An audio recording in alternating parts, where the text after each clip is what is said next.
الحمد للہ والسلام علی عبادہ الذین اصطفیٰ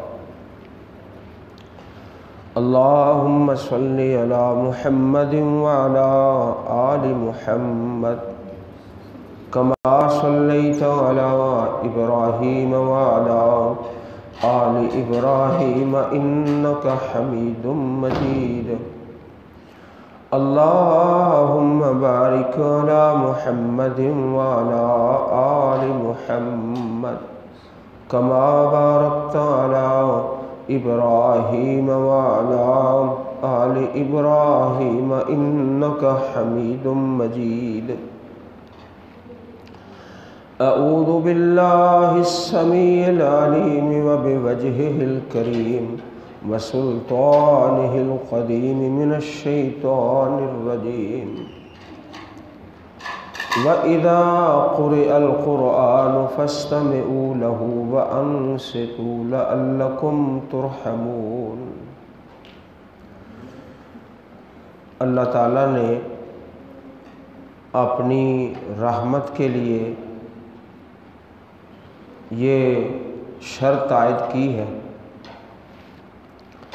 کہ جس وقت قرآن کریم کی تلاوت کی جائے، اللہ تعالیٰ کی کتاب کو پڑھا جائے،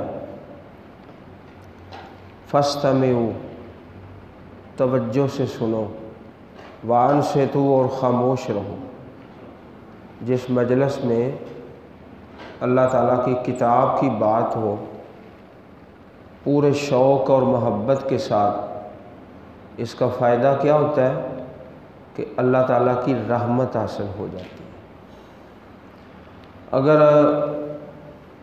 اس مجلس میں ایک انسان محبت سے اور شوق سے اور توجہ سے نہیں بیٹھتا تو اس پر پھر اللہ پاک کی رحمت نہیں ہوتی۔ لعلکم ترحمون، ضیافت کے حوالے سے قرآن کریم سے ایک بڑا ہی خوبصورت واقعہ آپ بھائیوں کے سامنے عرض کرنا ہے۔ حضرت ابراہیم علیہ السلام اللہ تعالیٰ کے پیارے نبی رسول تھے۔ آپ کے پاس فرشتے آئے انسانی شکل میں، اور ان فرشتوں کے آنے کا مقصد ایک سفر ہے اور دو مشن ہے۔ سفر ایک تھا اور دو کام تھے۔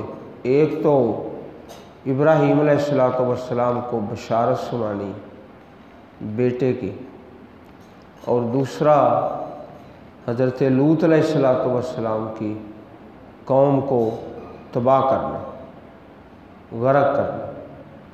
یہ دو مشن تھے۔ سفر ایک تھا، وہ انسانی شکل میں آ گیا۔ اللہ پاک نے یہ واقعہ کافی مقامات پر بیان فرمایا ہے۔ ضیافت کے حوالے سے ابراہیم علیہ السلام سے بڑا مہمان نواز کوئی مشکل سے ہی ہو سکتے ہیں۔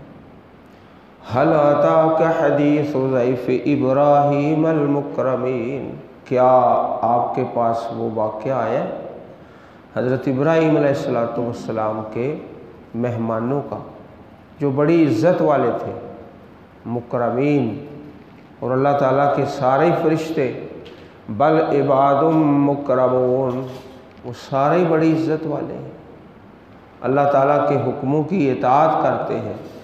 لا یعصون اللہ ما امرہم ویفعلون ما یؤمرون، مکرمون، بڑی عزت والے۔ اللہ پاک کے فرشتے آ گئے انسانی شکل میں، تو حضرت ابراہیم علیہ السلام نے سمجھا کہ یہ میرے مہمان آ گئے ہیں۔ اذ دخلوا علیہ فقالوا سلاما، فرشتے آئے انسانی شکل میں، انہوں نے آ کے سلام پیش کی۔ جناب ابراہیم علیہ السلام نے سلام کا جواب دیا، مہمانوں کو بٹھایا اور چپکے سے فراغ الی اہلہ، راغا کہتے ہیں چپکے کے ساتھ کہ جو میزبان ہے، میزبان وہ اپنے مہمانوں کی ضیافت کا انتظام کرتا ہے خفیہ طریقے سے، اس طریقے سے کہ مہمانوں کو پتہ ہی نہیں چلتا، ان کو خبر نہیں ہوتی کہ ہمارا جو میزبان ہے وہ ہمارے لیے کوئی ضیافت کا انتظام کر رہا ہے، کسی قسم کا کوئی اشارہ کنایا، بالکل چپکے اور خفیہ طریقے سے۔ اس میں آپ اندازہ فرما لو حضرت ابراہیم علیہ السلام کی مہمان نوازی کا۔ ہم جو سوال کرتے ہیں کہ کھانا کھائیں گے، چائے پئیں گے، یہ نہیں آپ نے سوال کیا، خاموشی کے ساتھ اپنے گھر کی طرف چلے گئے۔ آپ سمجھے یہ انسان ہے، کیونکہ عالم الغیب اللہ کی ذات ہے، وہ فرشتے جو انسانی شکل میں آئے تھے، آپ یہ سمجھے یہ انسان ہے، اس لیے ان کی ضیافت کا انتظام کر دیا۔ عالم الغیب صرف اللہ پاک کی ذات ہے۔ دو لفظ آتے ہیں قرآن کریم میں، ایک جگہ پر ہے عجل سمین، ایک جگہ پر عجل حنیذ، ایک بچڑا جو بھنا ہوا تھا، روسٹ کر کے جلدی کے ساتھ آپ وہ تیار کر کے مہمانوں کے پاس لے آئے۔ مہمان بیٹھے تو بڑی جلدی سے، تو پہلی گزارش یہ ہے کہ ابراہیم علیہ السلام نے کوئی سوال نہیں کیا، چائے پئیں گے، پانی پئیں گے، کھانا کھائیں گے، بس جلدی سے انتظام کر دیا، اور وہ بھی خفیہ طریقے سے، مہمانوں کو پتہ ہی نہیں چلتا۔ دوسرا فَقَرَّبَهُ إِلَيْهِمْ، مہمانوں کو آپ نے یہ نہیں فرمایا کہ اٹھ کے تشریف لاؤ، بلکہ کھانا ہی جہاں بیٹھے تھے وہاں ہی لے آئے، جہاں مہمان بیٹھے وہی کھانا لے آئے، یہ نہیں کہا کہ تم اٹھو اور فلانے کمرے میں چلے جاؤ، وہاں ہی لے آئے۔ یہ بھی آپ کی محبت ہے۔ ایک تو آپ نے پوچھا نہیں کیا کھانا ہے، کیا پینا ہے، دوسرا مہمانوں کو یہ زحمت نہیں دی کہ اٹھ کر فلان جگہ، بلکہ کھانا ہی قریب کر دیا، کھانا ہی قریب کر دیا۔ اور تیسرا آپ نے جو مہمان آئے تھے بالکل آپ کی شناسائی یا تعارف نہیں تھا، نام کیا ہے، کہاں سے آئے ہیں، کس علاقے سے ہیں، قوم منکرون، اجنبی لوگ ہیں، بالکل ناواقف ہے، پتہ ہی نہیں، پہلے کبھی دیکھا ہی نہیں، نام کیا ہے، کس علاقے کا ہے۔ تو اجنبی مہمان کے لیے اتنا اہتمام کرنا یہ بھی ابراہیم علیہ السلام کی سنت ہے، ہم نہیں عام طور پر کرتے، جسے تعارف ہوتا ہے اس کے لیے تو کر لیتے ہیں۔ تو ابراہیم علیہ السلام کی ضیافت پہ قربان جائے کہ مہمانوں کا پتہ ہی کوئی نہیں، نام کیا ہے، کہاں سے آئے ہیں، اجنبی ہے، قوم منکرون، ان کے لیے اتنی ضیافت کا انتظام کیا۔ جب کھانا آگے رکھا تو وہ اللہ پاک کے فرشتے ہیں، وہ تو کھاتے ہی نہیں، آپ ڈر گئے، خوف آ گیا کہ جو قبائل میں رواج اور دستور تھا کہ جس گھر سے کھانا نہیں کھایا جاتا وہ شاید کوئی دشمن آ گیا، دشمن ہے جو کھانا نہیں کھاتا۔ تو پھر آپ نے سوال کر دیا، فما خطبکم ایھا المرسلون، بتاؤ تمہارا اصل مشن کیا ہے۔ اللہ پاک کے فرشتے پھر بولے کہ ہم اصل میں حضرت لوط علیہ السلام کی قوم کو تباہ کرنے آئے ہیں۔ تو یہ ساتھ ہی اللہ پاک نے دوسرا مشن بھی دے دیا کہ بشارت دینی ہے بغلام علیم، ایسا لڑکا علم والا۔ تو غلام علیم جو ہے حضرت ابراہیم علیہ السلام کے پیارے صاحبزادے حضرت اسحاق، اور جہاں آتا ہے غلام حلیم، حلیم حوصلے والے، وہ آپ کے پیارے بیٹے حضرت اسماعیل علیہ السلام۔ دوسرا یہ جو پیارے بچے ہیں نا قرآن پاک پڑھ رہے ہیں، تو ابھی انہوں نے قرآن مجید حفظ نہیں کیا، تو ابھی سے ہم کہہ سکتے ہیں حافظ صاحب، کیونکہ اللہ پاک نے حضرت اسحاق علیہ السلام کی جب بشارت دینے کے لیے فرشتوں نے بھیجا تو کہا غلام علیم، ایسا بیٹا جو علم والا، علیم، ابھی علم تو آگے چل کر ہے نا۔ تو یہ چھوٹے بچے، پیارے بچے، ہمارے استاد محترم حافظ نور پوری رحمۃ اللہ علیہ چھوٹے چھوٹے بچوں کو حافظ صاحب، مولوی صاحب، اس طرح احترام کے ساتھ، جو چھوٹے بچوں کو غلط لفظ سے بلانا ہے، بے ادبی والے لفظ سے یا اوے کر کے، یہ اچھے لوگوں کی نشانی نہیں۔ اچھے لوگ اس طرح نہیں کرتے بچے کو اوے کر کے یا منفی لفظ کے ساتھ، بلکہ بڑے اچھے الفاظ کے ساتھ۔ تو ابراہیم علیہ السلام کی ضیافت بے مثل اور بے مثال ہے۔ مہمان کون ہے؟ اجنبی، پھر کھانا ان کے قریب کر دیا، یہ نہیں فرمایا اٹھ کر ادھر آ جاؤ، اور سوال بھی نہیں کیا کیا کھانا ہے کیا پینا ہے، بلکہ جلدی سے انتظام کر دیا ہے۔ یہ ہمارے لیے اسوہ حسنہ ہے، بہترین نمونہ ہے۔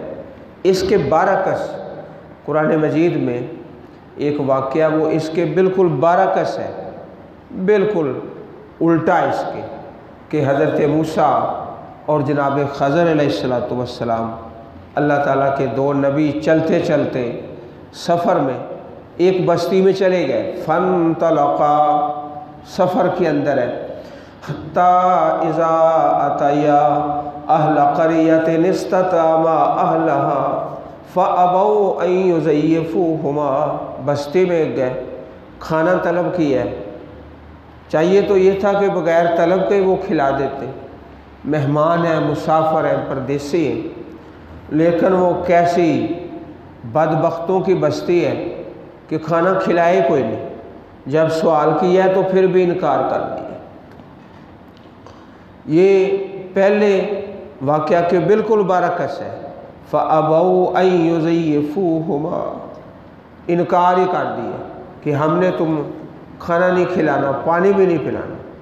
کیسی بے نصیبی کی بات ہے۔ پیارے رسول علیہ السلام کی پیاری حدیث مبارک ہے، آپ اپنے چہرے میری طرف کر لیں اور اللہ کے پاک پیغمبر کی پیاری حدیث سماعت فرمائے۔ فرمایا ان فی الجنت غرفا، اللہ تعالیٰ کی جنت میں بالا خانے ہیں، بڑے بلند مقام ہیں، ان کی شان آپ نے بیان فرمائی۔ جنت کے محلات کی، یرا ظہورها من بطونها و بطونها من ظہورها، اتنے خوبصورت مکان ہیں کہ باہر اگر کھڑے ہیں تو اندر سے نظر آ رہا ہے، اندر ہے تو باہر نظر آ رہا ہے، عالی شان محل ہے۔ یرا ظہورها من بطونها و بطونها من ظہورها، قلنا لمن ہے یا رسول اللہ صلی اللہ علیہ وسلم، اے اللہ کے پیارے حبیب، اتنے عالی شان محلات وہ کس کے لیے ہیں؟ تو آپ نے چند باتیں ارشاد فرمائی، فرمایا لمن الان الکلام، جو بات کرتا ہے نرمی سے، نرمی سے۔ کچھ زبانیں ایسی ہیں جب بولتے ہیں تو پھول نکلتے ہیں، اور کچھ ایسی بے نصیب زبانیں جب بولتے ہیں تو کانٹے نکلتے ہیں، کانٹے ہی بکھیرتے ہیں، اور پوری زندگی کانٹے بکھیرتے بکھیرتے گزر جاتی ہے۔ اور کچھ پھول بولتے ہیں تو پھول نکلتے ہیں، اور جی چاہتا ہے یہ بولتا ہی جائے اور میں سنتا ہی جاؤں، اتنے پیارے پھول نکالتے ہیں۔ تو کچھ آدمیوں سے ڈر لگتا ہے، ملنے کو جی نہیں چاہتا کہ جب بھی ملنا ہے اس نے کانٹے ہی نکالنے۔ تو فرمایا لمن الان الکلام، بات نرم کرتا ہے، نرمی سے بولتا ہے محبت کے ساتھ، وَآتَامَ الطَّعَامَ، اور کھانا کھلاتا ہے، بات نرم کرتا ہے، کھانا کھلاتا ہے، وَأَدَامَ الصِّيَامَ، روزہ رکھتا ہے، اللہ پاک کی توفیق سے فرضی بھی روزے، نفلی بھی روزے، وَصَلَّى بِاللَّيْلِ وَالنَّاسُ نِيَامٌ، رات کو لوگ سوئے ہیں یہ مصلے پہ کھڑا ہے، نماز پڑھتا ہے، اللہ تعالیٰ کی یاد کرتا ہے، تو یہ جو ہے نا نرم بات کرنے والے، کھانا کھلانے والے اور نوافل اور روزے والے، ان کے لیے وہ عالی شان محلات ہیں۔ اللہ پاک کی جنت میں اتنے خوبصورت ہیں کہ باہر کھڑے ہیں تو اندر سے نظر آئے، اندر ہے تو باہر سے نظر آ رہے، عالی شان محلات ہیں۔ پیارے رسول علیہ السلام کی پیاری حدیث ہے جس میں آپ نے 3 باتیں ارشاد فرمائی۔ فرمایا من کان منکم یؤمن باللہ والیوم الآخر فلیکرم ضیفہ، جس کا ایمان ہے اللہ تعالیٰ پر اور آخرت کے دن پر اپنے مہمان کا اکرام کرے، اکرام کرے، ایک بات۔ دوسری بات وَمَنْ كَانَ مِنْكُمْ يُؤْمِنُ بِاللَّهِ وَالْيَوْمِ الْآخِرِ، جو آدمی اللہ پر ایمان رکھتا ہے اور آخرت کے دن پر، فَلْيَقُلْ خَيْرًا أَوْ لِيَصْمُتْ، خیر کی بات کرے، خیر کی بات، یا خاموش رہے، یا خاموش رہے یا خیر کی بات۔ زیادہ بولنے والا، زیادہ سونے والا، زیادہ کھانے والا بندہ اللہ تعالیٰ کو پسند نہیں، اللہ تعالیٰ ایسے بندے سے محبت نہیں کرتے۔ تو خیر کی بات کرے یا خاموش رہے۔ اور تیسرا فرمایا کہ جس کا ایمان ہے اللہ تعالیٰ پر اور آخرت کے دن پر، فلا یؤذ جارہ، اپنے ہمسائے کو اذیت نہ پہنچائے، دکھ نہ دے اور تکلیف نہ پہنچائے۔ تو اس کے اندر ایک جو سنہری بات ہے کہ اکرام الضیوف، جس طرح عرب کے اندر حرمین شریفین میں خدمت الضیوف واجب و شرف لنا، یہ جو حجاج کرام ہیں اللہ کے گھر کا قصد کرنے والے، ان کی خدمت کرنا اور ان کا اکرام ہمارے لیے فرض بھی ہے اور شرف بھی ہے۔ واجب و شرف لنا، واجب بھی ہے اور شرف بھی ہے۔ اللہ تعالیٰ نے اس کی بڑی عظمت بیان فرمائی ہے، جو رب کی رضا کے لیے دسترخوان قائم کرتے ہیں۔ دسترخوان، انما نطعمکم لوجہ اللہ لا نرید منکم جزاء ولا شکورا، کوئی بدلہ نہیں، کوئی شکریہ نہیں، صرف محبت ہے۔ اور حدیث پاک میں ہے وجبت محبتی فی المتزاورین فیہ والمتجالسین فیہ والمتبازلین فیہ، اللہ فرماتے ہیں میری محبت واجب ہو جاتی ہے، اللہ تعالیٰ کی محبت واجب ہو جاتی ہے۔ کس کے لیے؟ جو اللہ کی رضا کے لیے دوسرے سے ملتا ہے، کوئی کام نہیں کسی قسم کا۔ یہ ایسی نیکی ہے، اس کو بھی زندہ کرنے کی ضرورت ہے، زندہ کرنے کی ضرورت ہے۔ صرف اللہ کے لیے ملنا، کوئی کام نہیں بھائی کو۔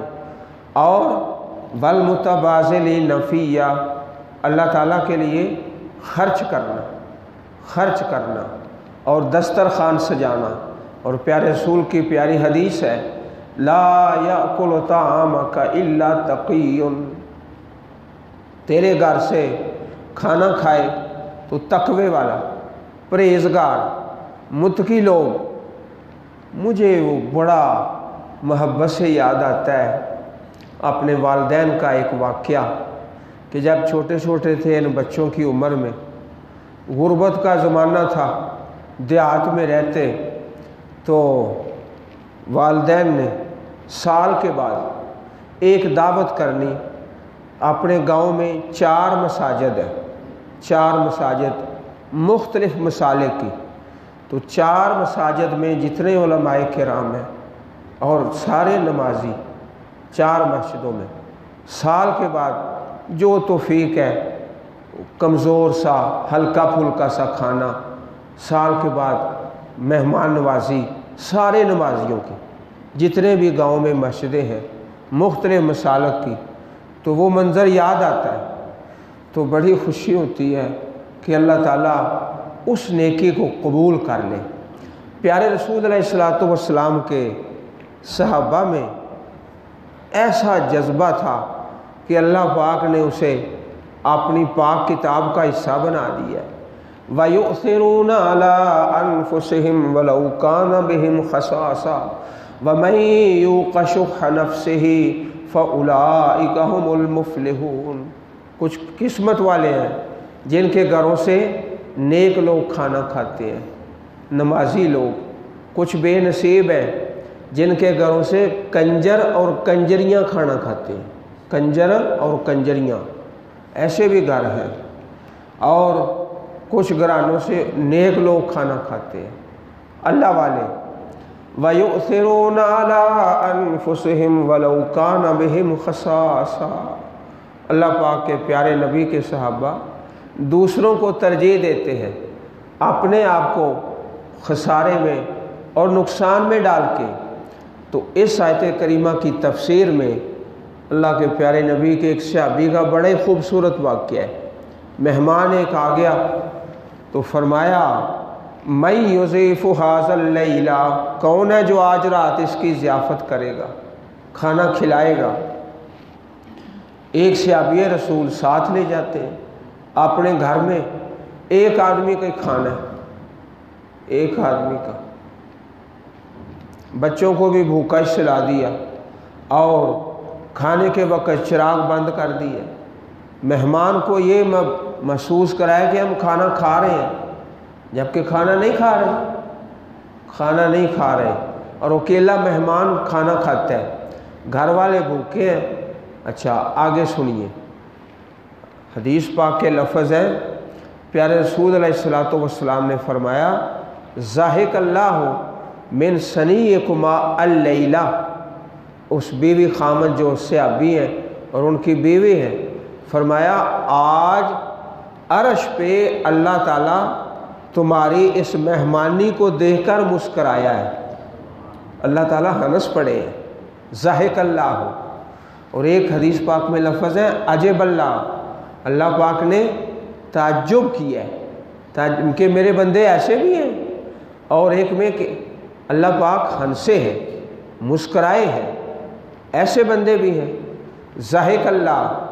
تو یہ بڑی خوبصورت مجلس ہے جو ساتھیوں نے سجائی ہے اللہ پاک کی رضا کے لیے۔ اس کھانے کے بعد نبی علیہ الصلوۃ والسلام دعا فرماتے، دعا کیا فرماتے؟ 3 دعائیں، اور افطاری میں 6 دعائیں۔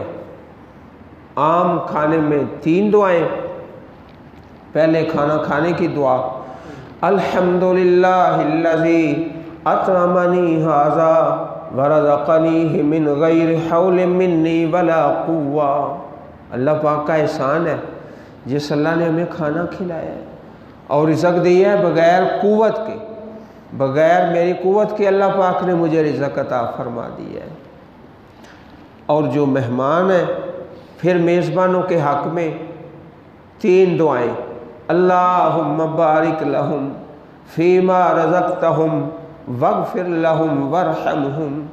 اے اللہ ان کے رزق میں برکت فرما دے، برکت فرما دے، یا اللہ ان پہ رحمت فرما دے، رحمت فرما دے، اے اللہ ان کی بخشش فرما دے۔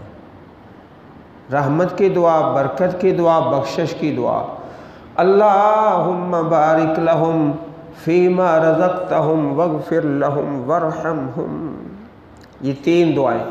اور اگر افطاری ہے تو پھر 6 دعائیں، 3 یہ اور 3 اس سے آگے، افطر عندکم الصائمون واکل طعامکم الابرار وصلت علیکم الملائکہ۔